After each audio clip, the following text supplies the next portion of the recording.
अनन्या अपने परिवार में खूब घुल मिल कर रहती थी। उसके परिवार में उसके पति आकर्ष, उसके 2 बच्चे शैर और आरोही, उसकी सास ससुर और देवर विपुल थे। ननद सौम्या का विवाह हो चुका था। वो अपने घर में खूब खुश थी। देवर से भी उसकी अच्छी पटती थी। बीकॉम पढ़ी हुई अनन्या अपने घर गृहस्थी की कमान अच्छी तरह संभाले हुए थी। उसकी सास शारदा जी भी उसे खूब प्यार करती थी। रिश्तेदारियों में भी उसका मान सम्मान था। सब कुछ अच्छा चल रहा था। उसके देवर के विवाह की तैयारियां होनी थी।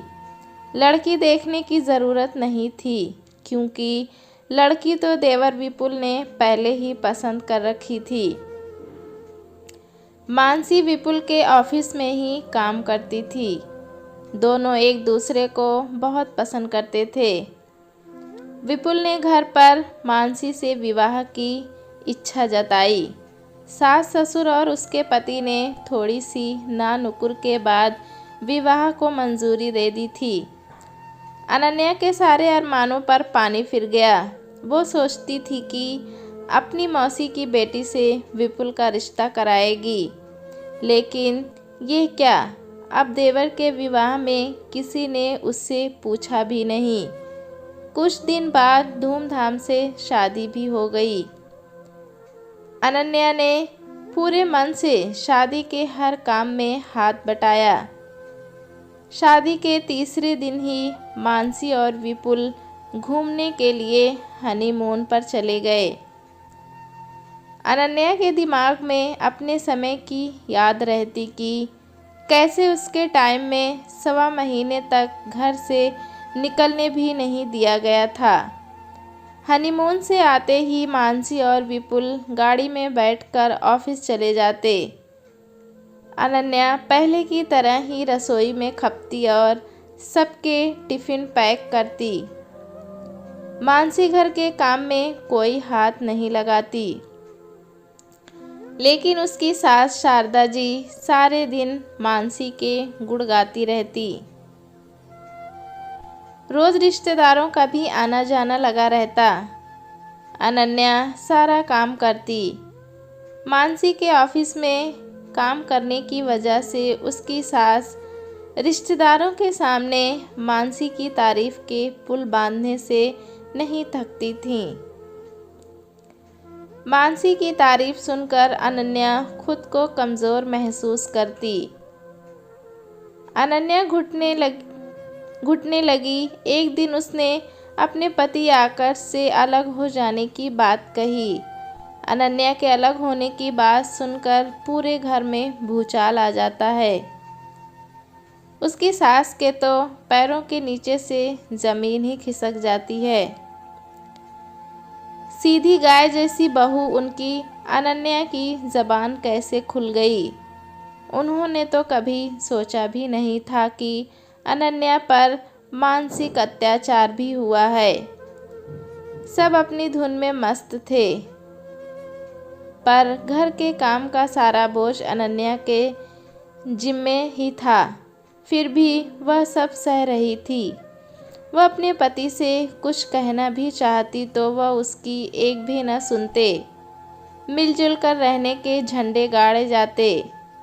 एक दिन तो हद ही हो गई, जब रात को 11 बजे देवर विपुल ने अपने कमरे में से आवाज़ लगाते हुए कहा, भाभी ज़रा पानी का जग भर दो, मेरे कमरे में पानी ख़त्म हो गया है। अनन्या उठी और पानी भरने चली गई, लेकिन जो सैलाब उसकी आंखों में बह रहा था वो किसी को ना दिखाई दिया। पूरी रात वो तकिया भिगोती रही। अपने घर परिवार को अपनी ज़िंदगी समर्पित कर देने के बाद भी उसकी ऐसी हालत। बस अब और नहीं। आज उसने तय कर लिया मन ही मन कि वो अब नहीं सहेगी। आँखों से बहने वाला आंसू जल अब और नहीं बहेगा। रात को उसने अपनी अलमारी खोली। अपने पढ़ाई के कागज़ ढूंढने लगी। उसे याद आया कि उसने कंप्यूटर का कोर्स भी किया था। उसकी कितनी इच्छा थी बीएड करने की, लेकिन उसके पापा ने ग्रेजुएशन करते ही उसकी शादी कर दी और यहाँ घर गृहस्थी के झमेले में ऐसी उलझी कि कभी मौका ही नहीं मिला कुछ करने का। लेकिन अब उसने ठान लिया कि वो भी आत्मनिर्भर बनेगी, वो भी बनाएगी खुद की एक पहचान। अगले दिन अनन्या सुबह जल्दी नाश्ता बनाकर और घर के कुछ काम निपटाकर अपना बैग लेकर बाहर चलने को हुई तो सास ने पूछा, इतनी सवेरे कहाँ जा रही हो? जॉब ढूंढने। उसकी सास को लगा कि मजाक कर रही है। अरे तू कौन सी जॉब करेगी? चल जा घर के काम संभाल, उसकी सास कड़क कर बोलती हैं। अनन्या भी पूरी हिम्मत जुटाकर कहा, मम्मी जी मैं अपने हिस्से का काम कर चुकी हूँ, आप और मानसी अपने अपने हिस्से का काम कर लेना। अनन्या की बात सुनकर सारे घर में भूचाल आ गया।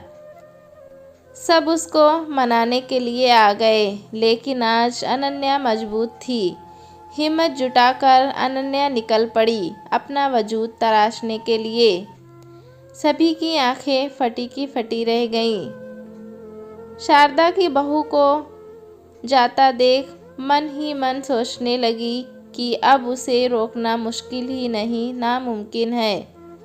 उन्हें एहसास भी इस बात का हुआ कि बहू गलत नहीं, अपनी जगह सही है। उसके भी कुछ अपने अरमान होंगे, तभी तो वो आज खुद के लिए एक फैसला ले पाई। अभी तक उसने सबके लिए बहुत कुछ किया, अपनी खुशियाँ तक कुर्बान की थी, लेकिन आज वो खुद के लिए कुछ करना चाहती है। कोई बात नहीं, बच्चों की खुशी में ही माँ बाप की खुशी होती है। अनन्या के इस फैसले से आकाश भी बहुत खुश था। अनन्या तो अपने हिस्से का काम करके जाती, लेकिन मानसी को बहुत परेशानी होने लगी तो उसने विपुल से घर में एक नौकरानी रखने के लिए कहा। शारदा जी ने इस बात की अनुमति दे दी थी। अनन्या अब अपने पैरों पर खड़ी होकर बहुत खुश थी। दोस्तों कहानी कैसी लगी हमें कमेंट में ज़रूर बताएं। चैनल पे नए हैं तो एक लाइक और सब्सक्राइब करना ना भूलें।